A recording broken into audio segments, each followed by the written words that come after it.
ఇవ్వండి ఇవతే వడగొట్టుకోవాలి. అలాగే ఆయిల్ పెట్టుకున్నాను, ఉల్లిపాయలు కట్ చేసుకున్నాయి. ఈ ఆయిల్లో బాగా వేయాలి. ఆయిల్ అయితే వేస్తున్నానండి. నేను ఉల్లిపాయలు వేపుకున్న ఆయిల్ అయితే వేస్తానండి. మొత్తానికి మసాలా దినుసులు అన్నీ వేసేసుకోవాలి. ఇవి వేగినాయి కదండి. ఇప్పుడు అయితే పచ్చిమిరపకాయలు వేస్తున్నాను. ఇవి ఉడకబెట్టుకుని అయితే వేస్తున్నానండి.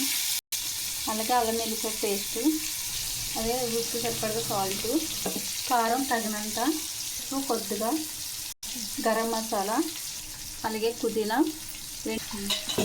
వెండి పుదీనా, అలాగే కొత్తిమీర, ఒక నిమ్మకాయ, కొద్దిగా వేసుకున్న ఆనియన్స్, కొద్దిగా పెరుగు, చిన్న మంట పెట్టేసి మూత పెట్టాలి.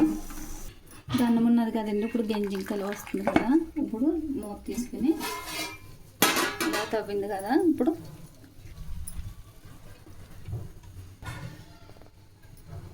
లాస్ట్ ఫైనల్ కొత్తిమీర, ఆనియన్స్.